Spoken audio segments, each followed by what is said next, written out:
നമസ്കാരം. Out TV 24/7 ഇന്ന് എത്തിയിരിക്കുന്നത് UAE ഒരുപാട് നാളത്തെ എക്സ്പീരിയൻസ് ഉള്ള, ഇപ്പോഴും ആ മേഖലയിൽ തുടരുന്ന നമ്മുടെ മീഡിയയിൽ ഉള്ള നമ്മുടെ ഐസക് ജോൺ ചേട്ടനോടാണ്. നമസ്കാരം. നമസ്കാരം. എൻ്റെ അറിവ് അത്ര ശരിയാണോ എന്നറിയില്ല, ഏകദേശം 45 വർഷത്തോളമായി ഈ മീഡിയ രംഗത്തുണ്ടായിട്ട്. എവിടെ നിന്നായിരുന്നു അങ്ങയുടെ തുടക്കം? ഞാൻ മീഡിയ രംഗത്ത് വന്നത് 1980 ഞാൻ ദുബൈയിൽ ഗൾഫ് ന്യൂസ് എന്ന പത്രത്തിലാണ് ആദ്യമായിട്ട് പിന്നെ സബ് എഡിറ്ററായിട്ട് തുടങ്ങിയത്. അങ്ങനെയാണ് എൻ്റെ ആ ഒരു ജേർണലിസത്തിലേക്കുള്ള എൻ്റെ യാത്ര തുടങ്ങുന്നത്. അതിനു മുമ്പ് ഞാൻ ജേർണലിസം പഠിച്ചിരുന്നു. സെക്രട്ടേറിയറ്റിൽ ഗവൺമെൻറ് ഉദ്യോഗസ്ഥനായിരുന്നു. അവിടുന്ന് ലീവ് എടുത്താണ് ഇവിടെ വന്നത്, പ്രവാസിയാകുന്നത്. അത് USA ഉപരിപഠനത്തിന് പോകുന്ന വഴിക്ക് ഇവിടെ ഇറങ്ങി വിസ ഇവിടെ വെച്ച് നിഷേധിക്കപ്പെട്ട അവസ്ഥയിൽ ഇവിടെ ജോലിക്ക് കയറേണ്ട ഒരു സാഹചര്യം ഉണ്ടായി. അങ്ങനെ ഗൾഫ് ന്യൂസിലാണ് ആദ്യമായിട്ട് സബ് എഡിറ്ററായിട്ട് തുടങ്ങുന്നത്. അവിടെ നിന്ന് ഈ ഗൾഫ് ന്യൂസിലൂടെ എത്ര നാൾ യാത്ര ചെയ്തു? ഇപ്പോൾ ഞാൻ 45 വർഷമായിട്ട് കണ്ടിന്യൂസ് മെയിൻ സ്ട്രീം ഒരു ജേർണലിസ്റ്റായിട്ട്, അതായത് ഗൾഫ് ന്യൂസ്, അത് കഴിഞ്ഞിട്ട് എമിറേറ്റ്സ് ടുഡേ എന്ന് പറഞ്ഞ അബുദാബി ഗവൺമെൻറ് ഒരു പത്രം ഉണ്ടാണ്. അതിൻ്റെ ഇപ്പോഴത്തെ അതിൻ്റെ പേര് നാഷണൽ എന്നാണ്. അപ്പോൾ അതിലും 2 വർഷം വർക്ക് ചെയ്തു. പിന്നീട് 32 വർഷം ഖലീജ് ടൈംസ് എന്ന് പറഞ്ഞ പത്രത്തിൻ്റെ ഇപ്പം ഞാൻ അതിൻ്റെ മാനേജിങ് എഡിറ്ററായിട്ട് തുടരുകയാണ്. ഗ്രേറ്റ്. ഈ യാത്രയിൽ ഇപ്പം ഒരുപാട് പ്രവാസികളുടെ പ്രശ്നങ്ങൾ നേരിട്ട് കാണുകയും അതിനുള്ള സൊല്യൂഷൻസ് ഉണ്ടാക്കുകയും ചെയ്തതാണ്.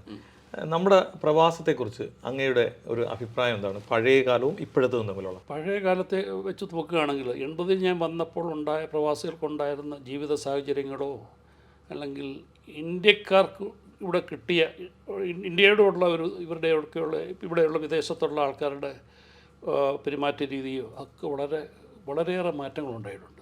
അപ്പോൾ പ്രവാസികളുടെ ജീവിത സാഹചര്യവും തൊഴിൽ സാഹചര്യങ്ങളും വളരെയേറെ പുരോഗതി പ്രാപിച്ചിട്ടുണ്ട്. UAE വളർച്ചയ്ക്കൊപ്പം തന്നെ ഇന്ത്യക്കാരെന്ന നിലയിൽ നമ്മളോട് ബാക്കിയുള്ള രാജ്യങ്ങളുടെ ആൾക്കാർ നമ്മളോടുള്ള സമീപനത്തിലും വളരെ അഭിമാനകരമായിട്ടുള്ള മാറ്റം ഉണ്ടായിട്ടുണ്ട്. കാരണം കഴിഞ്ഞ ഈ 45 വർഷം ഞാൻ കണ്ട UAE വളർച്ചയും അതോടൊപ്പം ഇന്ത്യയുടെ വളർച്ചയും നമുക്കെല്ലാം എപ്പോഴും അഭിമാനിക്കാവുന്ന രീതിയിലാണ്. അതോടൊപ്പം ഓരോ ഇന്ത്യക്കാരനും അവൻ്റെ ആത്മവിശ്വാസവും അവൻ്റെ ആ ഒരു എന്താണ് രാജ്യത്തിനോടുള്ള സ്നേഹവും വർദ്ധിപ്പിക്കുന്ന രീതിയിലാണ് ഇന്ത്യയുടെ കുതിപ്പ്. ഇന്ത്യയുടെ സാമ്പത്തിക രംഗത്തും സാങ്കേതിക രംഗത്തുള്ള കുതിപ്പ് ഓരോ ഇന്ത്യക്കാരനെ അഭിമാനപുളകിതനാക്കുന്നതാണ്. അത് മനസ്സിലാക്കാൻ UAE മാത്രമല്ല ബാക്കിയുള്ള രാജ്യങ്ങൾ സന്ദർശിക്കുമ്പോഴും എനിക്ക് മനസ്സിലായി UAEയോടുള്ള ഇന്ത്യയോടുള്ള ഇന്ത്യക്കാരോടുള്ള മനോഭാവത്തിൽ വന്നുകൊണ്ടിരിക്കുന്ന വളരെ ഡ്രമാറ്റിക്കായിട്ടുള്ള ചേഞ്ചാണ്. പണ്ടൊക്കെ ഇന്ത്യക്കാരെന്ന് പറഞ്ഞു കഴിഞ്ഞാൽ 1980 ചെറിയൊരു അപ്പോളജിറ്റിക് ആയിട്ടിരിക്കും നമ്മൾ. ഞാൻ ഇന്ത്യൻ പാസ്പോർട്ട്. ഇപ്പോൾ അത് മാറി വളരെ അഭിമാനപൂർവ്വം ഓരോ രാജ്യത്ത് ചെന്നാൽ ഇന്ത്യൻ പാസ്പോർട്ട് നമുക്ക് പ്രസൻറ്റ് ചെയ്യാം. അങ്ങനെയുള്ള ഒരു പരിവർത്തനമാണ്, നമ്മുടെ ട്രാൻസ്ഫോർമേഷനാണ് ഇന്ത്യയുടെ ഡെവലപ്മെൻറ്റ്സ് ശരിക്കും സിഗ്നിഫിക്കൻ്റ് ആയിട്ട് ഇപ്പോൾ എല്ലാവർക്കും അറിയാൻ പറ്റുന്നുണ്ട്.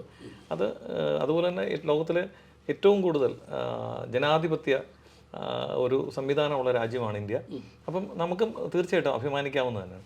അവിടെ നിന്ന് നോക്കുകയാണെങ്കിൽ ഇപ്പം അങ്ങ് ഇവിടെ എത്തി ഇത്രയും വർഷം, 45 വർഷം ഈ പ്രവാസ മണ്ണിൽ തന്നെ ഉണ്ട്. അപ്പോൾ ഒരുപാട് സംഘടനകളുടെ ഭാഗമായിട്ടുണ്ടല്ലോ. ഈ ഓരോ സംഘടനയിലും അതിൻ്റെ ചെയർമാനാണ് അല്ലെങ്കിൽ ഗ്ലോബൽ പ്രസിഡൻ്റാണ്. അങ്ങനെ ആദ്യമായിട്ട് ഏത് ഒരു സംഘടനയിലാണ് അങ്ങ് വരുന്നത്? ഞാൻ ആദ്യമൊക്കെ എല്ലാ സംഘടനയിലും എന്നെ അതിഥിയായിട്ട് വിളിക്കുകയൊക്കെ ചെയ്യുമായിരുന്നു. ഇവിടെ ഒത്തിരി ഉണ്ട്. Kerala Kalakendram, Priyadarshini forum, Sharjah Indian association, ഇങ്ങനെയൊക്കെ ഉണ്ട്.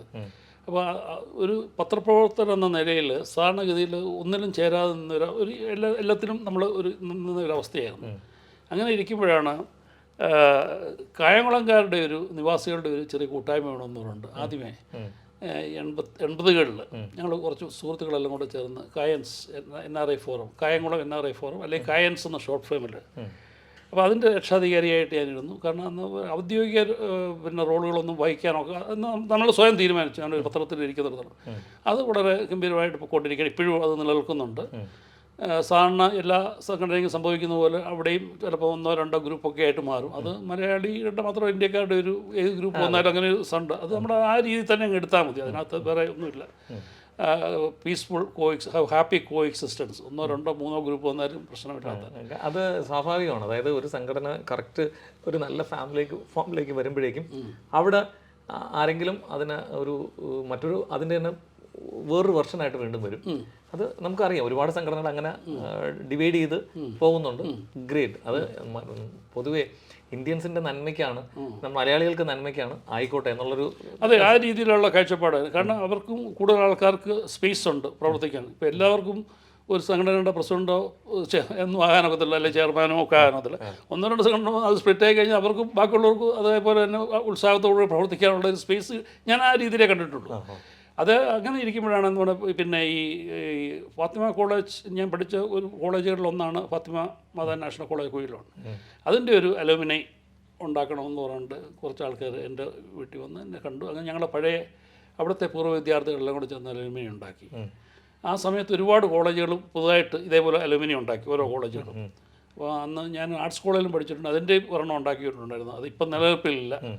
അന്ന് ഡോക്ടർ വിജയരാഘവനെയൊക്കെ വെച്ചുകൊണ്ട് നമ്മുടെ ഒരെണ്ണം തുടങ്ങിയതാണ്. അത് അദ്ദേഹം പോയതിനു ശേഷം അത് ആക്റ്റീവല്ല.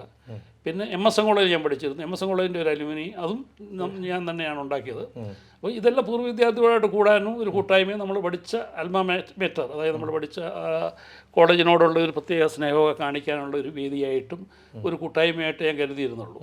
അപ്പോൾ അങ്ങനെ ഫാത്തിമ കോളേജ് പിന്നെ ഇരിക്കുമ്പോൾ ഞങ്ങൾ എല്ലാ പ്രാവശ്യവും ഓണം ആഘോഷിക്കുമായിരുന്നു. പല കോളേജുകളും ഇതേപോലെ തന്നെ ഓണാഘോഷം അവരുടെ ഏറ്റവും ഒരു ഫ്ലാഗ്ഷിപ്പ് പ്രോഗ്രാമായിരിക്കും. അങ്ങനെ ഒരു ദിവസം ഫാത്തിമ കോളേജിൽ അന്നത്തെ പ്രസിഡൻ്റായിരുന്ന നടരാജന്, അതിനും ഞങ്ങളും എല്ലാം കൂടെ, അന്ന് നടരാജനായിരുന്നു ഫാത്തിമ കോളേജ് അലുമിനിയുടെ പ്രസിഡന്റ്. പുള്ളി ടി.കെ.എം. കോളേജിൻ്റെയും അലുമിനിയുടെ സംഘടനയാണ്. നമ്മുടെ തീരുമാനം നമ്മൾ ചോദിച്ചാൽ നമുക്കൊരു കാര്യം ചെയ്യാം, ഈ ഓണം നമുക്ക് സംയുക്തമായിട്ട് കുറച്ച് കോളേജുകൾ ഒരുമിച്ച് ചേർന്ന് ആഘോഷിക്കാമെന്ന് തീരുമാനിച്ചു. അങ്ങനെയാണ് ഞങ്ങൾ പിന്നെ ഈ അക്കാഫ് എന്ന് പറഞ്ഞൊരു concept, all Kerala colleges alumni forum എന്നുള്ള ഒരു കൺസെപ്റ്റ്, ഈ ഒരു ആശയം അന്ന് സാജൻ മാത്യു എന്ന് പറഞ്ഞൊരു അദ്ദേഹം ഉണ്ടായിരുന്നു, പത്തനംതിട്ട കാതലിക്കൽ കോളേജ്, പിന്നെ ഈ നടരാജന്, പിന്നെ അദ്ദേഹത്തിൻ്റെ സുഹൃത്തുക്കൾ, പിന്നെ ഞങ്ങളെല്ലാം കൂടെ ചേർന്നാണ് ഈ ഒരു പേര് തന്നെ സെലക്ട് ചെയ്ത്, അക്കാഫ് എന്നുള്ള പേര്, all Kerala colleges alumni forum. ഇപ്പോൾ അത് 181 കോളേജുകളുടെ സംയുക്ത എല്ലാ നെറ്റ്വർക്ക് ചെയ്യുന്ന ഒരു സംഘടനയായിട്ട് മാറിയിട്ടുണ്ട്. ഇപ്പോൾ അതിൻ്റെ പ്രസിഡന്റ് ചാൾസ് പോൾ എന്ന് പറഞ്ഞ അദ്ദേഹമാണ്. ഞാനതിൻ്റെ ചീഫ് രക്ഷാധികാരിയായിട്ട് തുടരുന്നു. അതും ഇതേപോലെ തന്നെ രണ്ടായിട്ട് സ്പ്ലിറ്റായിട്ടുണ്ട്. പക്ഷേ അതിലൊരു സ്പ്ലിറ്റായി പോയൊരു ഭാഗമാണ് ഇപ്പം ചെറിയൊരു കോൺട്രവേഴ്സി വന്നിട്ടുണ്ട്.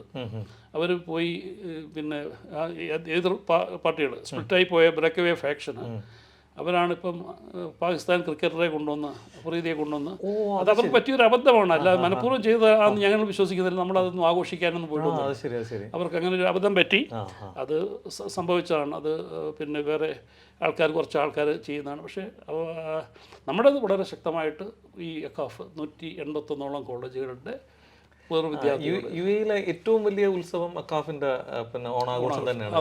അത് കഴിഞ്ഞ 2 വർഷമായിട്ടും സിഗ്നേച്ചറായിട്ട് എല്ലാവർക്കും ഇതാണ്. കാരണം നാട്ടിൽ പോകേണ്ട ഒരു അവസ്ഥയില്ല, അതിൽ കൂടുതൽ ഗംഭീരമായ ഒരു ആഘോഷമാണ്. അക്കാഫും ഒരുമിച്ച് ചെയ്യുന്ന ഓണവും, അതുകൂടാതെ അക്കാഫിലെ ഓരോ കോളേജുണ്ടല്ലോ, അവർ പ്രത്യേകം നടത്തുന്ന ഓണാഘോഷം എല്ലാം കൂടെ വേണമെങ്കിൽ 3-4 മാസം നീണ്ടു നിൽക്കുന്ന ഓണാഘോഷങ്ങളുടെ ഒരു ഘോഷയാത്രയാണ്. അതാണ് അക്കാഫിൽ ഉള്ള. അത് വളരെ വൈബ്രൻ്റായിട്ട് പോവുകയാണ്. ഇപ്പം തന്നെ ഇവിടുത്തെ പ്രധാനപ്പെട്ട ആൾക്കാരെല്ലാം അതിനകത്ത് പങ്കെടുത്തിട്ടുണ്ട്.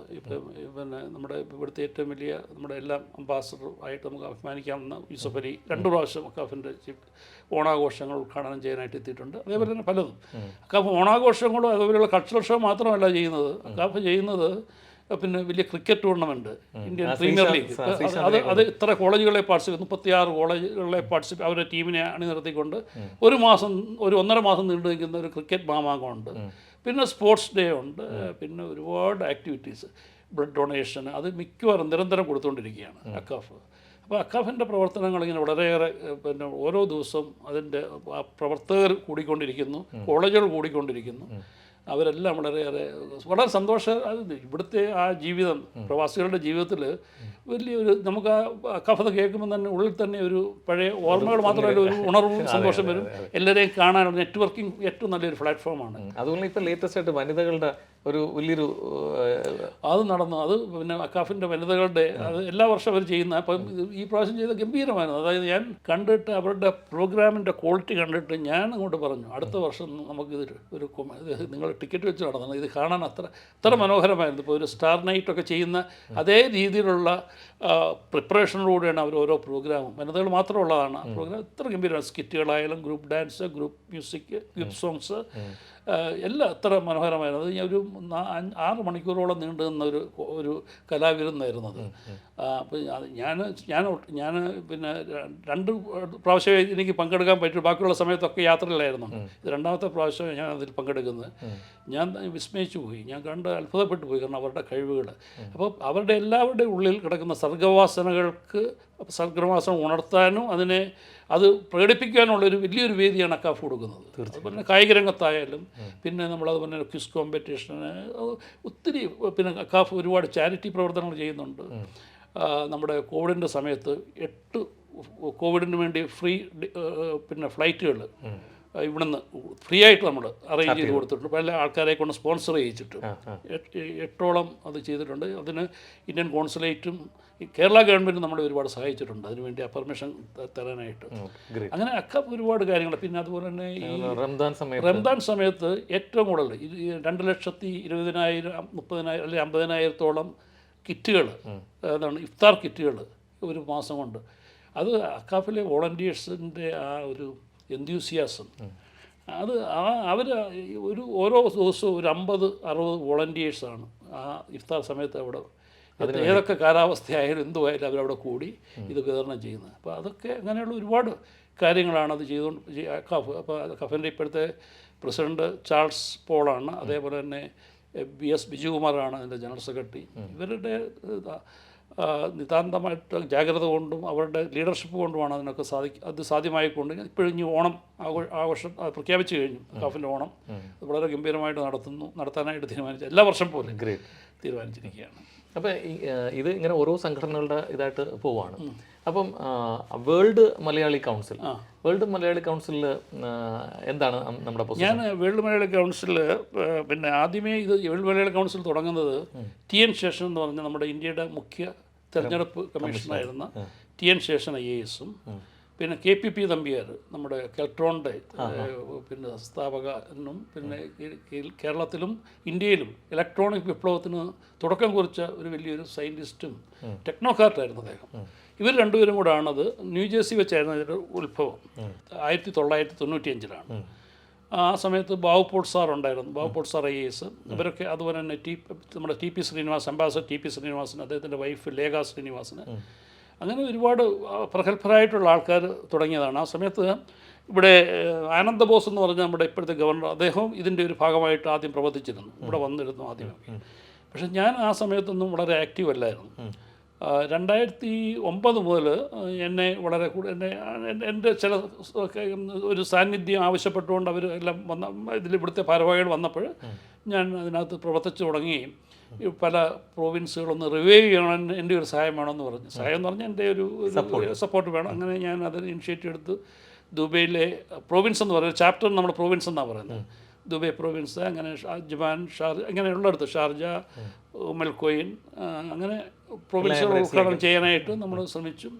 അങ്ങനെ ഇരിക്കുമ്പോഴാണ് 2012 ബോണി വെച്ച് നടന്ന വേൾഡ് മലയാളി കൗൺസിലിൻ്റെ ബൈനിയൽ കോൺഫറൻസിൽ പങ്കെടുക്കാൻ എന്നെ വിളിച്ചുകൊണ്ട് പോയിട്ട് അവിടെ വെച്ച് അവരെല്ലാം കൂടെ എടുത്തൊരു പെട്ടെന്നുള്ളൊരു തീരുമാനമായിരുന്നു. ഗ്ലോബൽ ചെയർമാനായിട്ട് ഞാൻ തീരുമാനിക്കണം. കാരണം സാധാരണഗതിയിൽ അതിന് വേറെ ഒരുപാട് കാര്യങ്ങൾ, അവർ ജനറൽ ബോഡിയാണ് അൾട്ടിമേറ്റ്, അറിയാവുള്ളൂ. ജനറൽ ബോഡിയാണ് അവർ തീരുമാനിച്ച്. അങ്ങനെയാണ് ഞാൻ ഗ്ലോബൽ ചെയർമാനായിട്ട് വരുന്നത്. ഗ്ലോബൽ ചെയർമാനായിട്ട് വന്നു കഴിഞ്ഞപ്പോഴും അന്നും വേറൊരു വിഘടിത ഗ്രൂപ്പ് ഉണ്ടായിരുന്നു. അപ്പോൾ അത് എപ്പോഴും ഉണ്ട്. ഇപ്പോൾ വേൾഡ് മലയാളി കൗൺസിൽ ഇപ്പോൾ മൂന്നായതിൻ്റെ അവസ്ഥയാണെന്ന് എനിക്ക് തോന്നുന്നത്. അപ്പോൾ അങ്ങനെ വന്ന് ഇരിക്കുമ്പോഴാണ് ഞാൻ ഇവിടെ വെച്ച് 2015 ഇവിടെ world Malayali council global conference Dubai വെച്ച് ചെയ്യാനായിട്ട് അറ്റ്ലാന്റിസ് ഹോട്ടലിൽ വെച്ച്, ലോകത്തിലെ ഏറ്റവും നല്ല പ്രസ്റ്റീജിയസ് വെന്യൂ ആണ്. അവിടെ ചെയ്യാനെല്ലാം റെഡിയായി. അവിടെ ഒരുപാട് പൈസയൊക്കെ കൊടുത്ത് ഹോട്ടലൊക്കെ ബുക്ക് ചെയ്തു. ബുക്കിംഗ് നടന്ന് ഒരു 250ഓളം ഡെലിഗേറ്റ്സിന് വേണ്ടിയുള്ള ഫ്രീ ആയിട്ടുള്ള താമസവും കാര്യങ്ങളും ശരിയാക്കി ലോകത്തിൻ്റെ പല ഭാഗത്തുനിന്ന്. അങ്ങനെ ഇരിക്കുമ്പോഴാണ് പിന്നെ എതിർ ഗ്രൂപ്പ് ആ സമയത്ത് ഇവിടെ ഓരോരുത്തരും ഈ ഉണ്ടല്ലോ അവർ അതിനെ തടയാനായിട്ട് അവർ പരിസരത്ത് ലാസ്റ്റ് മിനിറ്റിൽ കൊണ്ടുവന്നത് അതിനെ ബ്ലോക്ക് ചെയ്യാൻ ശ്രമിക്കുകയും. അപ്പോൾ ആ അറ്റ്ലാന്റിസ് ഹോട്ടലിൽ വെച്ച് അന്ന് നടത്തേണ്ട പ്രോഗ്രാം, 2 ദിവസമായിട്ട് നടക്കേണ്ട പ്രോഗ്രാം ഞങ്ങൾ നേരെ അബുദാബിയിൽ പിന്നെ ആർമി ഓഫീസേഴ്സ് ഒരു വലിയൊരു ഹോട്ടലുണ്ട്, അതിൻ്റെ ഹിൽട്ടൺ ഹോട്ടൽ. അവിടെ ഞങ്ങൾ ഒറ്റയടിക്ക് ഇവിടെ ഇവർ ചില സാങ്കേതിക കാരണങ്ങളാൽ ചില കാര്യങ്ങൾ തടസ്സപ്പെടുത്താൻ ശ്രമിച്ചതിൻ്റെ പേരിൽ അവിടെ കൊണ്ട് മാറ്റി അവിടെ ചെയ്തു. ഗംഭീരമായിട്ട് വലിയ വിജയിച്ചു. കേരളത്തിൽ നിന്ന് 2-3 മിനിസ്റ്റേഴ്സ് ഉണ്ടായിരുന്നു. കെ സി ജോസഫും മുനീറും ഒക്കെ ഉണ്ടായിരുന്നു. പിന്നെ അതുപോലെ തന്നെ അംബാസഡേഴ്സ് 2-3 പേരുണ്ട്. ടി പി ശ്രീനിവാസന്, പിന്നെ ചീഫ് സെക്രട്ടറിമാർ 2-3 പേരുണ്ടായിരുന്നു. AJ അലക്സാണ്ടർ, പിന്നെ അതുപോലെ തന്നെ ക്രിസ്റ്റി ഫെർണാണ്ടസ്, എല്ലാവരുടെ സാന്നിധ്യം. പിന്നെ BR ഷെട്ടി, അതുപോലെ തന്നെ ലൂലുവിൽ നിന്ന് വലിയൊരു അന്ന് യൂസഫ് വൈദിക്ക് വരാൻ പറ്റിയില്ല. പിന്നെ സിദ്ധാർത്ഥ് ഒരുപാട് ആൾക്കാർ പിന്നെ അങ്ങനെ ഗംഭീരമായിട്ടാണ് നടന്നു. നല്ലൊരു ഇവൻ്റ് ആയിരുന്നു അത്. പെട്ടെന്ന് ഇവിടുന്ന് പെട്ടെന്ന് മാറേണ്ടി വന്ന്, നാടകീയമായിട്ട് മാറേണ്ടി വന്നിട്ട് പോലും എത്രയോ ബസ്സുകൾ നമ്മുടെ ഇത്രയും ഡെലിഗേറ്റ്സിന് ഇവിടുന്ന് അവിടെ കൊണ്ടുപോയി.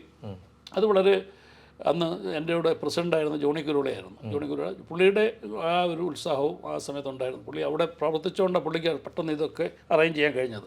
അപ്പോൾ അങ്ങനെ അത് നടന്നു. അങ്ങനെ പിന്നെ കാര്യം പൊക്കോണ്ടിരിക്കുന്ന സമയത്ത് പെട്ടെന്ന് തീരുമാനിച്ചു, ഈ നമുക്ക് എന്തുകൊണ്ട് ഈ ഒന്ന് യുണൈറ്റ് ചെയ്തുകൂടാ, ഈ 2 ഫാക്ഷനായിട്ട് മാറി നിൽക്കുന്നു. കാരണം ഇങ്ങനെയുള്ള അബദ്ധങ്ങൾ ശരി നമുക്ക് സംഭവിച്ചു, വേറെ ആർക്കും ഭാവിയിൽ സംഭവിക്കാതിരിക്കട്ടെ.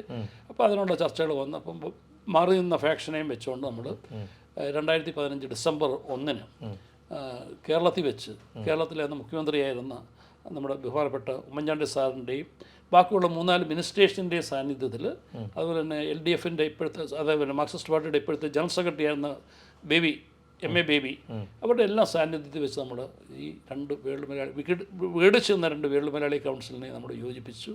അവിടെ വെച്ച് വീണ്ടും അതിൻ്റെ പിന്നെ പ്രസിഡൻ്റായിട്ട് ഞാൻ വരികയും അതിൻ്റെ ചെയർമാനായിട്ട് പിന്നെ ഗോകുലം ഗോപാലൻ്റെ മരുമകൻ സണ്ണിലോ ആയിരുന്നു പ്രവീൺ, അവരാ മറ്റേ ഗ്രൂപ്പിൻ്റെ ചെയർമാനായിരുന്നു പുള്ളി. അപ്പോൾ പുള്ളി അതിൻ്റെ ചെയർമാനായിട്ടും ഞാൻ പ്രസിഡൻ്റായിട്ടും വന്നു. ഞങ്ങൾ പുതിയൊരു എഗ്രിമെൻറ്റും കാര്യങ്ങളൊക്കെ ഉണ്ടാക്കി. അത് വളരെ ആഘോഷമായിട്ട് എല്ലാവരും 100% ആൾക്കാർ യോജിച്ചൊരു സംഭവമായിരുന്നു. വേൾഡ് മലയാളി കൗൺസിലിൻ്റെ ചരിത്ര മുഹൂർത്തമായിരുന്നു. അപ്പോൾ ഞാൻ അന്ന് നമ്മുടെ ഉമ്മൻചാണ്ടി സാറിൻ്റെയൊക്കെ പറഞ്ഞു, സാറേ ഞാൻ പ്രസംഗിക്കുമ്പോൾ പറഞ്ഞു, ഇതൊരു ചരിത്ര മുഹൂർത്തമാണ്. ഈ വേൾഡ് മലയാളി കൗൺസിൽ എന്ന് പറഞ്ഞാൽ പിന്നെ സമാനതകളില്ലാത്തൊരു മലയാളികളുടെ ഓർഗനൈസേഷൻ്റെ വീടിച്ചു നിന്നു. അവർ വീണ്ടും യോജിച്ച് കൈകോർത്ത് ഐക്യപ്പെട്ടു. അപ്പോൾ ഇതിനെ ഈ ദിവസം നമ്മുടെ ചരിത്രത്തിൽ രേഖപ്പെടുത്തേണ്ടതാണ്. അതുകൊണ്ട് സാറ് ഇതിനെ പിന്നെ മലയാളി ഐക്യദിനമായിട്ട് പ്രഖ്യാപിക്കണമെന്ന് ഞാൻ പറഞ്ഞു. അപ്പോൾ അദ്ദേഹത്തിൻ്റെ മറുപടി പ്രസംഗത്തിൽ ചിരിച്ചുകൊണ്ട് പറഞ്ഞു, നിർദ്ദേശമൊക്കെ എനിക്ക് വളരെ ഇഷ്ടപ്പെട്ട ഐസക്കിൻ്റെ, പക്ഷേ ഈ നിങ്ങളുടെ ഈ ഐക്യം 1 വർഷം നീണ്ടു നിൽക്കുകയാണെങ്കിൽ തീർച്ചയായിട്ടും ഞാനിത് പരിഗണിക്കും എന്ന് അദ്ദേഹം പറഞ്ഞു. പക്ഷേ അത് വളരെ പ്രോഫറ്റിക് ആയിരുന്നു. ഞങ്ങളുടെ ഈ ഐക്യം 3 മാസം കഴിഞ്ഞപ്പോൾ മുതലേ അതിന് ചോർച്ച വന്നു തുടങ്ങി.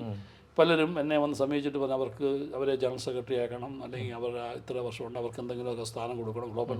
അപ്പോൾ എല്ലാവരും മറ്റേ ഗ്രൂപ്പിൽ നിന്ന് ഈ ഗ്രൂപ്പിൽ നിന്നും എല്ലാം വന്നിട്ടുണ്ടെങ്കിൽ ഞാൻ പറഞ്ഞു, നമ്മുടെ അടുത്ത ശരിക്കുള്ള ഗ്ലോബൽ കോൺഫറൻസ് 6 മാസത്തിനകം നടക്കും. ബാംഗ്ലൂർ വെച്ച് നടക്കാൻ തീരുമാനിക്കുകയാണ്. അവിടെ നല്ല പ്രോപ്പർ രീതിയിൽ ഇലക്ഷനോടുകൂടി നമുക്ക് ചെയ്യാം.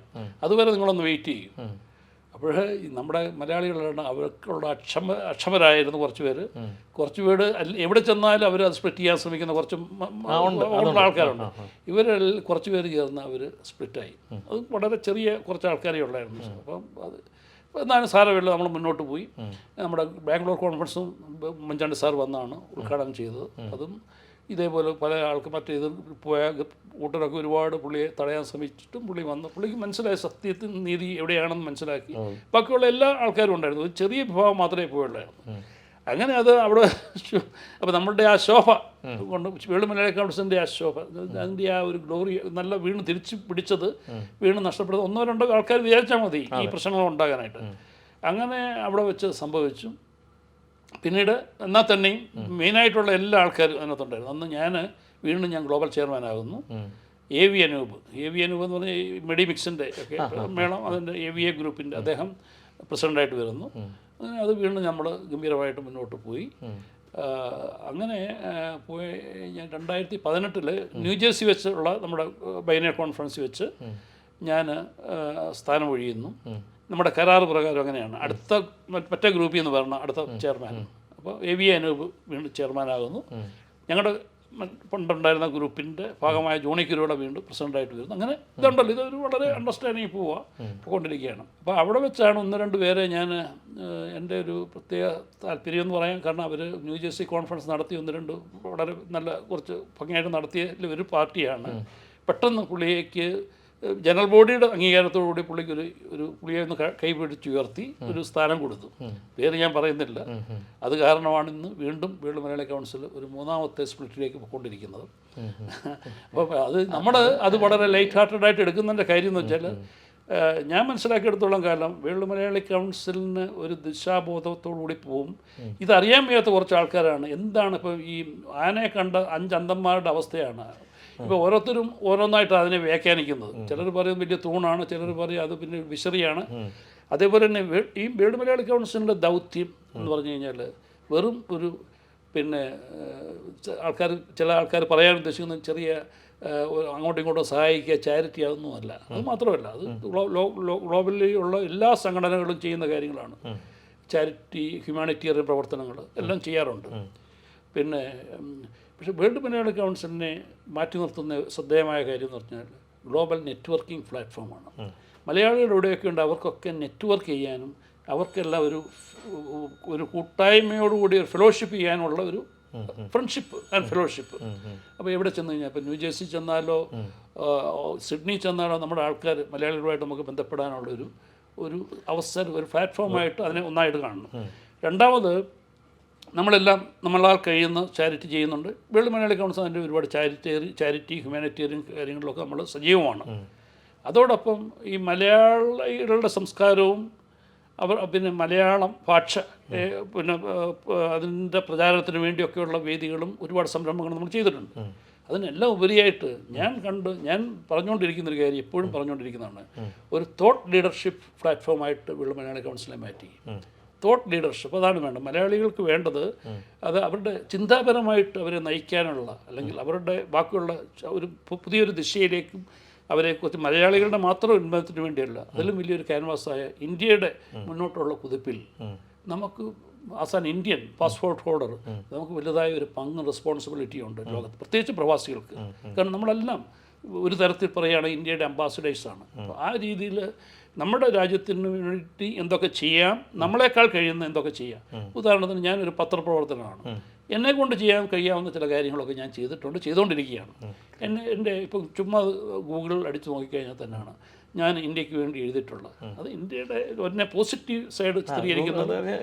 ഒരു പക്ഷേ എന്താണ് ഗിന്നസ് വേൾഡ് റെക്കോർഡ് കിട്ടാൻ ഒരു ഇതുണ്ടെങ്കിൽ അത് തീർച്ചയായും താങ്കൾ അർഹനാണ്. അതിനു വേണ്ടിയുള്ള അത്രയും ഈ നീണ്ട കാലത്ത് ഉണ്ടാണ്. അത് എനിക്ക് കിട്ടിയൊരു പ്രത്യേക ഭാഗ്യമാണ്. കാരണം റിട്ടയർമെൻറ്റ് ഏജ് കഴിഞ്ഞിട്ടും എൻ്റെ ഈ ഇപ്പം കലീഷ് ടൈംസുകാർ എന്നെ അവിടെ നിലനിർത്തിക്കൊണ്ട് പോകുന്നതുകൊണ്ട് എല്ലാ ദിവസവും എഴുതാനുള്ള അവസരങ്ങളും ഉള്ളതുകൊണ്ട് ഇപ്പം എനിക്ക് തോന്നുന്ന ഒരു റെക്കോർഡായിരിക്കും ബൈലൈൻ ചെയ്ത വെച്ച് നോക്കുകയാണെങ്കിൽ സർ ബൈലൈൻസ് ആണല്ലോ നമുക്ക് നോക്കുന്നത്. ഇംഗ്ലീഷിൽ മാത്രം ഞാൻ എഴുതിയിട്ടുള്ളൂ. മലയാളത്തിൽ എഴുതി മലയാളം മനോരമയില്ല എഴുതി, അതിൻ്റെ ഒന്നും റെക്കോർഡില്ല. അതിലാദ്യമൊക്കെ ഉള്ളതൊക്കെ നമ്മുടെ ആർക്കൈവ് എന്ന് എടുത്തിട്ടുണ്ട്. അതൊക്കെ ഡിജിറ്റൽ ഫോമാറ്റിലല്ല.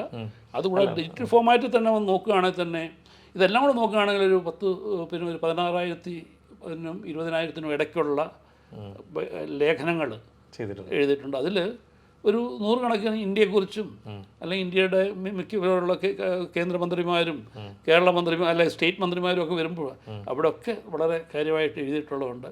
അപ്പോൾ എനിക്ക് തോന്നുന്നു അങ്ങനെയുള്ള ലേഖനം അതിപ്പോൾ പലതും ഇപ്പം ഗൂഗിളിൽ അടിച്ചു നോക്കിക്കഴിഞ്ഞാൽ എൻ്റെ പേരും അല്ലെങ്കിൽ അത് ഏതെങ്കിലും അത് വെച്ച് ഗൂഗിൾ സെർച്ച് ചെയ്ത് കഴിഞ്ഞാൽ തന്നെ അത് എല്ലാം ഉള്ളതാണ്. അത് റെക്കോർഡഡ് ആയിട്ടുള്ള കാര്യമാണ്.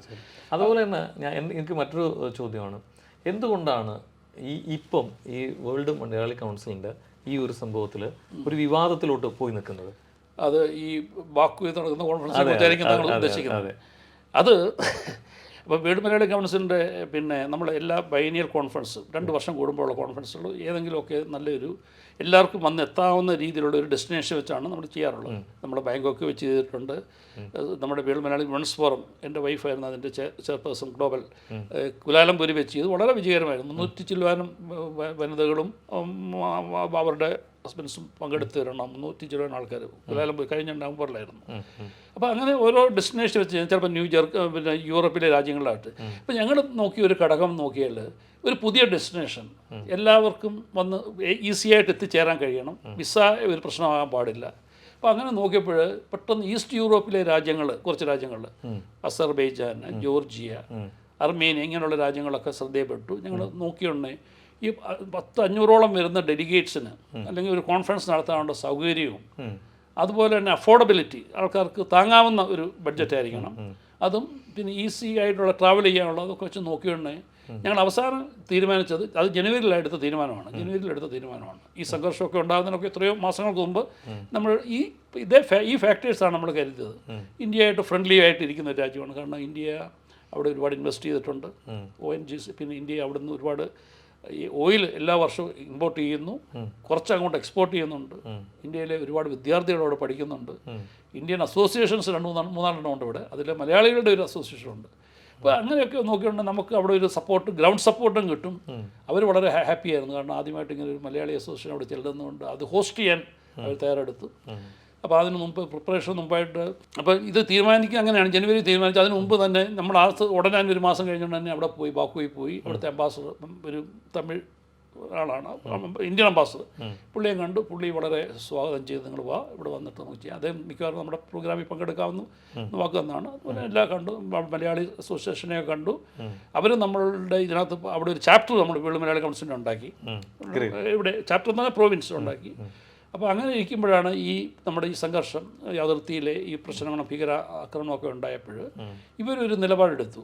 അസർബൈജാൻ എടുത്ത നിലപാട് ഇന്ത്യക്കെതിരായിട്ട് എടുത്തു. അത് നമുക്ക് അതിനെ വളരെ നമുക്കെല്ലാവർക്കും ഒരു ഞെട്ടലും വിഷമം ഉണ്ടാക്കി. അപ്പം നമ്മൾ പിന്നെ തീരുമാനിച്ചു എങ്കിൽ നമുക്കത് ഡെസ്റ്റിനേഷൻ ഒന്ന് മാറ്റാം. നമ്മുടെ ഒരു പെട്ടെന്നൊരു തീരുമാനം മാറ്റാനായിട്ട് നമ്മൾ ആലോചിക്കാൻ നമ്മൾ ആദ്യം എടുത്തത് നമ്മൾ വേറെ 2-3 ഡെസ്റ്റിനേഷൻ നോക്കി. ദുബൈ വെച്ച് നടത്താമെന്ന് നോക്കി. അപ്പോൾ നോക്കിയോണ്ടേ പറ്റിയത് ഈ എയർ അറേബ്യയിലോ അങ്ങനെയുള്ള ബഡ്ജറ്റ് എയർലൈൻസിലാണ് എല്ലാവരും ടിക്കറ്റ് എടുത്തത്. മാറ്റുകയാണെങ്കിൽ അത് വലിയ നഷ്ടം ഉണ്ടാകും. പിന്നെ ഈ പ്രോഗ്രാമിന് വേണ്ടി നമ്മൾ അന്ന് ആദ്യമേ കൊടുത്ത പിന്നെ ഒരുപാട് ഡോളേഴ്സ് എല്ലാം നഷ്ടമാകും. പിന്നെ നമ്മുടെ സംഘാടകരായിട്ട് അവിടെ നിൽക്കുന്ന മലയാളികൾക്ക് അതിൽ വലിയ ഭീമമായ നഷ്ടം ഉണ്ടാകും. കാരണം അവരിതെല്ലാം ബ്ലോക്ക് ചെയ്തിട്ടേക്കാണ്. അപ്പോൾ കാൽക്കുലേറ്റ് ചെയ്തപ്പോൾ 1.25 കോടി ഇന്ത്യൻ റുപ്പിയുടെ ഒരു ഡാമേജ് ഉണ്ടാവും. അപ്പോൾ ഞങ്ങൾ വിളിച്ചു പലയിടങ്ങളും. ഞാനിത് ഡെലിഗേറ്റ്സ് വരാനുള്ള ആൾക്കാരൊക്കെ ചോദിച്ചിട്ട് അവർ പറഞ്ഞു ദയവ് ചെയ്ത് മാറ്റരുത്, ഞങ്ങൾ വളരെ ബുദ്ധിമുട്ടി ഉണ്ടാക്കിയ പൈസ കൊണ്ടാണ് ഈ 4 ദിവസത്തേക്ക് വരാനായിട്ടുള്ളതാണ്, മാറിക്കഴിഞ്ഞാൽ ഇത്രയും നഷ്ടം ഉണ്ടാവും, ഇത് ആര് തരും?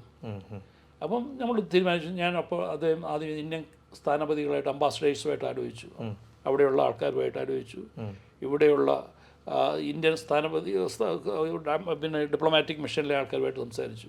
ഇതെല്ലാം ഉപരിയായിട്ട് നമ്മുടെ എക്സ്റ്റേണൽ അഫയേഴ്സ് മിനിസ്റ്ററിലുള്ള ആൾക്കാരുമായിട്ട് ആലോചിച്ചു. അവർ പറഞ്ഞു ഇന്ത്യയും അസർബൈജാനും തമ്മിലുള്ള ഇപ്പം നടന്നുകൊണ്ടിരിക്കുന്ന വ്യാപാരത്തിന് യാതൊരു കുഴപ്പവും ഒരു പങ്കവുമില്ല. യാത്രയ്ക്ക് ആരും വിലക്ക് കൽപ്പിച്ചിട്ടില്ല. നിങ്ങൾ അവിടെ നടത്തുകയാണെങ്കിൽ ആർക്കും ഒന്നും പറയാനൊക്കത്തില്ല.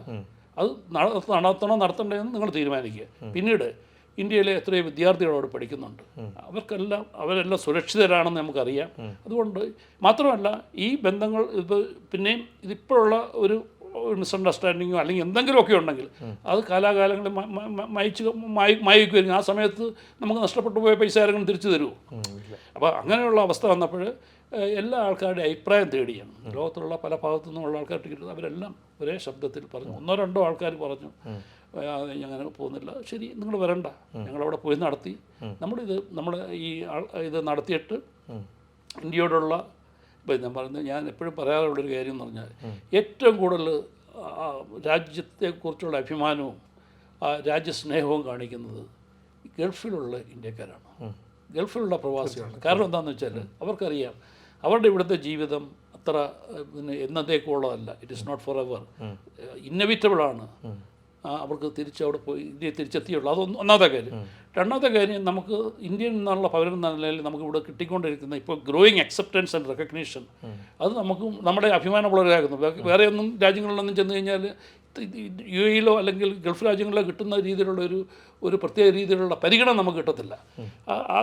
അതുകൊണ്ടൊക്കെയാണ് നമ്മൾ ആ ഇന്ത്യയോടും പിന്നെ അതായത് നമ്മുടെ രക്തത്തിൽ നമ്മുടെ സിരകളിൽ ഓടുന്ന രക്തങ്ങളിലെല്ലാം ആ ദേശാഭിമാനമാണ് കൂടുതലുള്ളത്.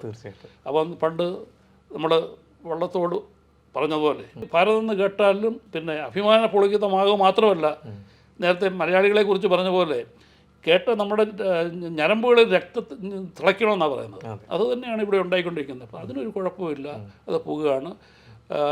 അപ്പം ഞാൻ ആലോചിക്കുകയായിരുന്നു ചെയ്തത്. വിദേശ പാസ്പോർട്ട് ഹോൾഡ് ചെയ്യുന്ന ഇപ്പോൾ USA-ലും യൂറോപ്പിലുള്ള കുറച്ച് ആൾക്കാരുണ്ടല്ലോ, അവർ ഇന്ത്യക്കാരാണ്, പക്ഷേ അവർ ഇന്ത്യക്കാർ ഓഫ് ഇന്ത്യൻ ഒറിജിനാണ്, അവർ ഇന്ത്യൻ സിറ്റിസൺ അല്ല. അവർ വേൾഡ് മലയാളി കൗൺസിലിൻ്റെ തലപ്പത്ത് നിർഭാഗ്യവശാൽ ഇരിക്കുകയാണ്.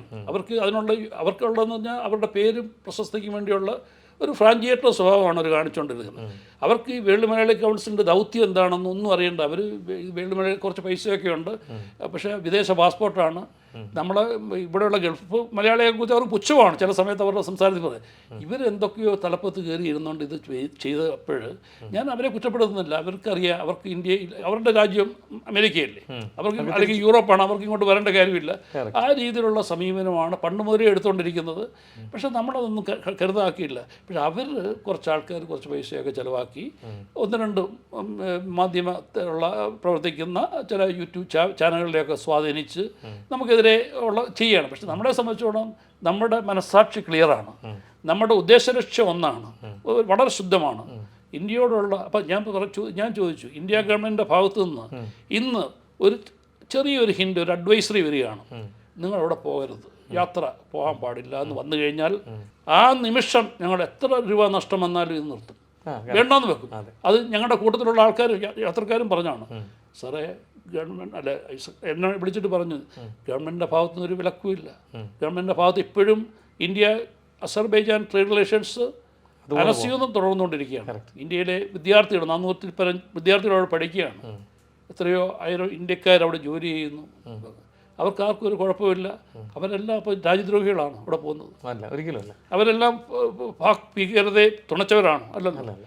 പിന്നെ വേറൊരു വിരോധാഭാസം എന്ന് പറഞ്ഞു കഴിഞ്ഞാൽ ഈ ഇന്ത്യക്കെതിരെയുള്ള ഈ പാകിസ്ഥാൻ്റെ നീക്കങ്ങളിലൊക്കെ പാകിസ്ഥാൻ ഏറ്റവും കൂടുതൽ വെപ്പൺ കൊടുത്തുകൊണ്ടിരിക്കുന്ന രാജ്യങ്ങളുണ്ട്. ഒന്ന് ചൈനയാണ്, 81% ആയുധങ്ങളും ചൈനയുടെയാണ്. പിന്നീട് കൊടുത്തത് നെതർലാൻഡ്സാണ്. ഈ നെതർലാൻഡ്സിൽ ഇപ്പം ഇതിന് ശേഷം നമ്മുടെ എക്സ്റ്റേണൽ അഫയേഴ്സ് മിനിസ്റ്റർ പോയി, ജയശങ്കർ പോയി, അവരെ ഒന്നുകൂടെ കൺവിൻസ് ചെയ്യാൻ ശ്രമിച്ചു. ഇന്ത്യക്കെതിരെ രണ്ടാമത്തെ ഏറ്റവും വലിയ ആയുധങ്ങൾ കൊടുത്തുകൊണ്ടിരിക്കുന്നത് നെതർലാൻഡ്സിൽ പോയി, മൂന്നാമത് കൊടുത്തുകൊണ്ടിരിക്കുന്നത് ടർക്കിയാണ്. പിന്നെ കൊടുക്കുന്ന ആരാന്നറിയോ? USA ആണ്. ഇന്ത്യക്ക് തരാതെ F-16 പോർ വിമാനങ്ങൾ, യുദ്ധവിമാനങ്ങളും അവാക് റഡാർ വിമാനങ്ങളൊക്കെ US പാകിസ്ഥാൻ കൊടുത്തിട്ടുണ്ട്. അത് വെച്ചാണ് നമ്മുടെ അടിച്ചുകൊണ്ടിരിക്കുന്നവർ. അതുകൊണ്ടാണല്ലോ നമ്മുടെ റഷ്യയിൽ നിന്നും ബാക്കിയുള്ള രാജ്യങ്ങളിൽ നിന്നും കിട്ടുന്നത്. പിന്നെ അസർബൈജാൻ എന്ന് പറഞ്ഞു കഴിഞ്ഞാൽ അങ്ങനെയുള്ള ആയുധങ്ങളൊന്നും തരാനുള്ള കെൽപ്പില്ലാത്ത ഒരു രാജ്യമാണ്. പിന്നീട് അവരും ഇന്ത്യയായിട്ടുള്ള റിലേഷൻഷിപ്പ് മാറാനായിട്ട് 1-2 സാഹചര്യങ്ങളുണ്ടായി. അത് ഞാൻ പിന്നെ മനസ്സിലാക്കിയത്, അസർബൈജാനും അർമേനിയയും തമ്മിലുള്ളൊരു യുദ്ധം ഉണ്ടായിരുന്നു. ഈ യുദ്ധം നടന്ന് അർമേനിയക്കാർ അസർബൈജാനീസിന് ഒരുപാട് പേരെ വംശഹത്യ നടത്താൻ ശ്രമിച്ചപ്പോൾ ഇന്ത്യ അവരെ സപ്പോർട്ട് ചെയ്തിട്ടില്ല എന്നുള്ളതാണ് അവർ പറയുന്നത്. അവരുടെ പരാതി അതാണ്. നേരെ മറിച്ച് പാകിസ്ഥാൻ അവരുടെ സോൾജേഴ്സിനെ വിട്ടുകൊടുത്ത് ആയുധങ്ങൾ കൊടുത്ത് അവരെ സഹായിച്ചു. ഇന്ത്യയുടെ ആയുധങ്ങളൊക്കെ അർമേനിയയ്ക്ക് കൊടുത്തെന്ന് അവർ ആരോപിക്കുന്നു. ഇതുമൂലം അവർക്കുള്ള ഒരു മാനസികമായിട്ടുള്ള ബുദ്ധിമുട്ട്, അവരെ ഒരു ആപത്ഘട്ടത്തിൽ സഹായിച്ചപ്പോൾ അവരും അതിൻ്റെ പേരിൽ അവർ തിരിച്ച് പറഞ്ഞു കാണുമായിരിക്കും, പറഞ്ഞെന്ന് അവർ പറഞ്ഞു. അപ്പം ഞാൻ അതിനെ ഒന്നും ന്യായീകരിക്കാനോ അതത് ശരിയാണെന്ന് ഒരിക്കലും ഞാൻ പറയത്തില്ല. നമുക്കെതിരെയുള്ള ഒരു ശത്രു രാജ്യത്തോട് എന്തെങ്കിലും സപ്പോർട്ട് ചെയ്തിട്ടുണ്ടെങ്കിൽ അത് നമുക്ക് നല്ല വിഷമവും വിദ്വേഷവും ഉണ്ടാക്കേണ്ട കാര്യമാണ്. പക്ഷേ അതെല്ലാം കൊണ്ട് നോക്കുകയാണെങ്കിൽ അത് നാളെ വീണ്ടും ഇവർ തമ്മിൽ ഇപ്പോഴും പക്ഷെ അതുകൊണ്ട് നമ്മുടെ ഇത്രയും പൈസ നമ്മൾ നഷ്ടപ്പെടുത്തണമെന്ന് ഞാൻ നമ്മുടെ ആൾക്കാരോടൊക്കെ ചോദിച്ചിട്ടുണ്ടെങ്കിൽ അവർ എന്ത് ചെയ്താലും നമുക്ക് അവിടെ പോയിട്ട് വരാം. കാരണം ഇപ്പോഴും എത്രയോ ആൾക്കാർ ഇന്ത്യക്കാർ മിനിഞ്ഞാന്ന് ഇവിടുത്തെ ഒരു വലിയൊരു പ്രൊഫഷണൽ ഗ്രൂപ്പ്, 60 പേരുള്ള പ്രൊഫഷണൽ ഗ്രൂപ്പ്, അവരുടെ ആനുവൽ സമ്മേളനം അവിടെ നടത്താനായിട്ട് 60 പേര് ഒരു ട്രാവൽ ഏജൻസി കയറ്റി വിട്ടു. അവരെന്തൊക്കെ പറഞ്ഞു അവർ പോകുന്നുണ്ട്. അപ്പോൾ അതെല്ലാം നിർബാധം തുടരുന്നുണ്ട്. അപ്പോൾ പിന്നെ ഒരു അഭംഗരം തുടരുകയാണ്, അവിടെ വേറെ പ്രശ്നങ്ങളൊന്നുമില്ല. അപ്പം നമ്മൾ ഇവിടെ ഇത് ഊതി വീർപ്പിക്കാൻ ശ്രമിക്കുകയാണ്. അപ്പം നമ്മുടെ കുറച്ച് ആൾക്കാർ ഈ രാജാവിനാണല്ലോ ഏറ്റവും കൂടുതൽ രാജ്യത്തോടുള്ള ഭക്തി കാണേണ്ടത്, രാജ്യഭക്തി രാജ്യത്തോടുള്ള. അപ്പോൾ നമ്മളെ സംബന്ധിച്ചിടത്തോളം നമ്മുടെ രാജാവ് ആരാണ്? ഇന്ത്യ ഗവൺമെൻറ്റാണ്. ഇന്ത്യയുടെ പിന്നെ ഫോറിൻ എക്സ്റ്റേണൽ അഫയേഴ്സ് മിനിസ്ട്രി എന്നുള്ള ആൾക്കാരാണ് നമ്മുടെ. അവർ പറയാത്തൊരു കാര്യം, അവർക്ക് ഇല്ലാത്തൊരു രാജ്യത്തോടുള്ള സ്നേഹം കാണിക്കാനായിട്ട് കുറച്ച് ആൾക്കാർ അവിടെ ഇവിടെ ഇരുന്നുകൊണ്ട് അവർ കാണിക്കുകയാണ്, അവർ കാണിച്ച് ഇത് ഊതിപ്പിലിപ്പിക്കാൻ ശ്രമിക്കുകയാണ്. കാരണം അവരുടെ പ്രതീക്ഷയ്ക്കൊക്കെ അപ്പുറമായിട്ട് വീണ്ടും ഞങ്ങൾ ആൾക്കാരെ പ്രത്യേകിച്ച് ഈ ഒരു അവസ്ഥയ്ക്ക് ശേഷം ഉണ്ടല്ലോ വന്നപ്പോഴും നമ്മളെന്ത് ചെയ്തു, നമ്മൾ ആദ്യം ഉദ്ദേശിച്ചെന്ന് പറഞ്ഞാൽ ആദ്യമേ തന്നെ ഉദ്ദേശിച്ചത് അവിടെ വെച്ച് ചെയ്യുകയാണെങ്കിൽ 100-150 പേര് കൂടുതൽ വേണ്ടാന്ന് വെച്ചു. പക്ഷേ ഇത്രയും ആൾക്കാർ വരുമെന്ന് ഞങ്ങൾ തന്നെ പ്രതീക്ഷിച്ചില്ല കേട്ടോ. അപ്പോൾ അത് ഞങ്ങൾ തന്നെ പ്രതീക്ഷിക്കാതിരിക്കുന്ന മറ്റവർക്ക് ഇത് വളരെ അവർ പരിഭ്രാന്തരായി. അവർ ബാങ്കോക്കിൽ നടത്താനായിട്ട് അങ്ങനെ തീരുമാനിച്ച സ്ഥിതിക്ക് അവർക്ക് വളരെ ബുദ്ധിമുട്ടുണ്ട്. അവർ നിരന്തരം ഈ പിന്നെ ചെകുത്താൻ്റെ വർക്ക്ഷോപ്പ് 24 മണിക്കൂറും 24/7 പ്രവർത്തിക്കുന്നു പറഞ്ഞാൽ അവിടെ കുറച്ച് ആൾക്കാർ ഇരുന്ന് 24/7 പ്രവർത്തിച്ച് അവിടെ അയക്കുന്നു, ഇവിടെ അയക്കുന്നു, ആ മറ്റവർക്ക് പൈസ കൊടുത്ത് അവരെ കൊണ്ട് അത് ജയിക്കുന്നു അവർ എങ്ങനെ ഈ പ്രോഗ്രാം നടക്കാതിരിക്കാനുള്ളത്. പക്ഷെ നമുക്കപ്പം എന്ത് ചെയ്തു, കുറച്ചുകൂടി ഒരു ഊർജ്ജമായി അത് ആത്മവിശ്വാസത്തോടുകൂടി നമ്മൾ നടത്തും. കാരണം നമ്മളെ വിശ്വസിച്ച് വരാൻ തീരുമാനിച്ച ആൾക്കാർ അവിടെ പോയെന്ന് പറഞ്ഞുകൊണ്ട് നമ്മുടെ രാജ്യസ്നേഹം ഉരുകി പോകത്തില്ല. അവിടെ പോകാതെ ഇരുന്നുകൊണ്ട് നമ്മുടെ രാജ്യസ്നേഹം വർദ്ധിക്കത്തുമില്ല. നമ്മുടെ രാജ്യസ്നേഹം എന്ന് പറഞ്ഞാൽ നമ്മുടെ ഉള്ളിൽ ഉള്ളതാണ്. നമ്മുടെ രാജ്യത്തിലുള്ള സ്നേഹം അത് നമ്മുടെ ഞരമ്പുകളിൽ ഓടുന്നതാണ്. അത് പ്രകടിപ്പിക്കേണ്ട രീതി ഇങ്ങനെ ബോയ്ക്കോട്ട് ചെയ്ത് നമ്മൾ ഇത്രയും നഷ്ടപ്പെടുത്തി അല്ലല്ലോ കാണേണ്ടത്. അങ്ങനെ ഉണ്ടെങ്കിൽ ചൈനയിലാരും പോകാൻ പാടില്ല.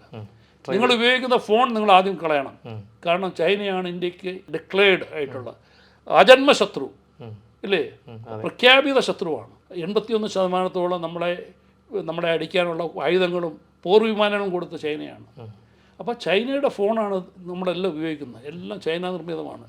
ഈ ചൈനയും ഇന്ത്യയും തമ്മിലുള്ള വ്യാപാര ഉടമ്പ നോക്കുകയാണെങ്കിൽ 8,50,000 കോടി റുപ്പീസ് ആണ് ഇന്ത്യക്ക് ട്രേഡ് ഇംബാലൻസ്. അതായത് ചൈനയായിട്ടുള്ള ബൈലാറ്ററൽ ട്രേഡിൽ നമ്മുടെ ഡെഫിസിറ്റ് ഗ്യാപ്പ് ഇതാണ്.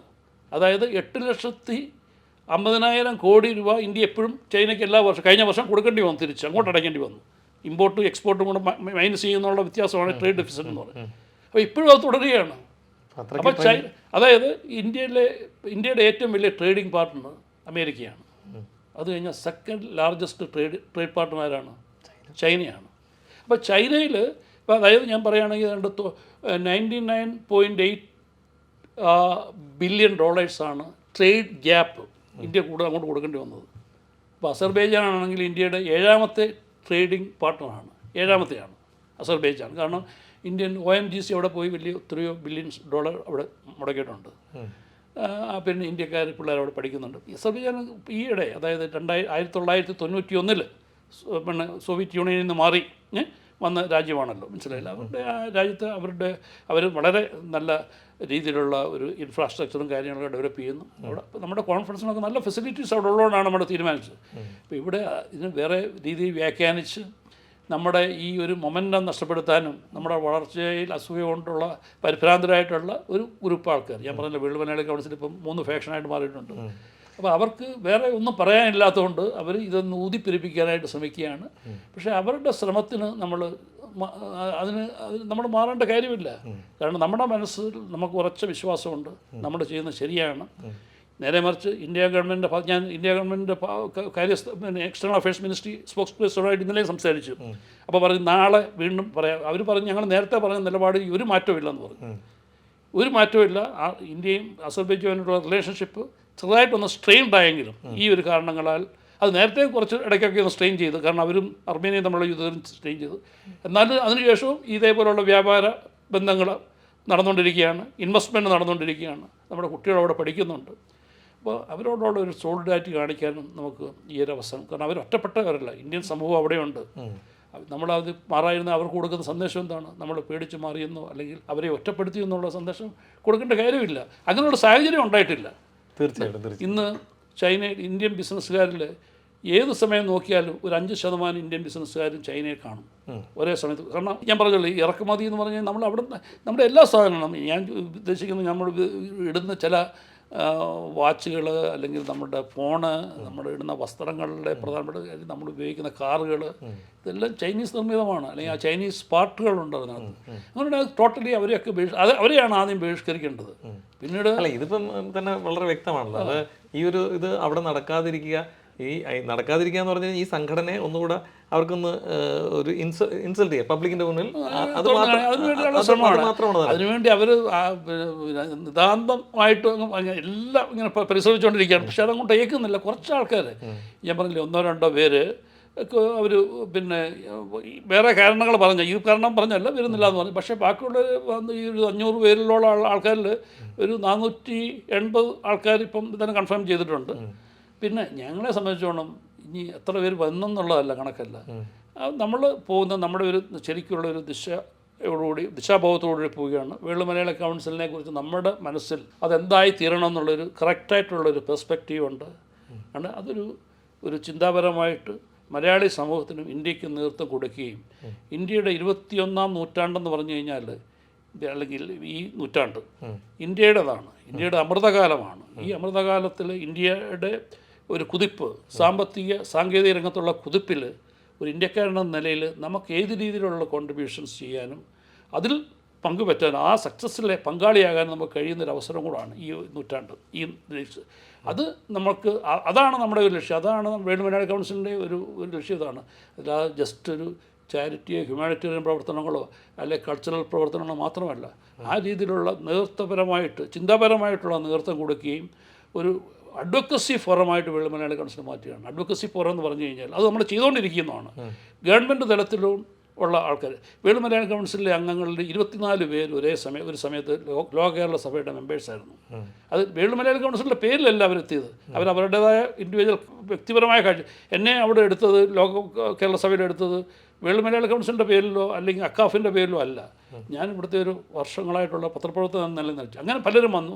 നോക്കുകയാണെങ്കിൽ ഇതിൽ 24 മെമ്പേഴ്സ് ഒരേ സമയത്ത് 181 മെമ്പേഴ്സ് പുറത്തുനിന്ന് വന്നതിൽ 24 പേരും വേൾഡ് മലയാളി കൗൺസിലിൻ്റെ ആൾക്കാരാണ്. അതുകൊണ്ട് തന്നെ മനസ്സിലാക്കാമല്ലോ, അതിൽ ഏറ്റവും കൂടുതൽ ഞങ്ങളോട് നിൽക്കുന്ന ആൾക്കാർ തന്നെ മാത്രമാണ്.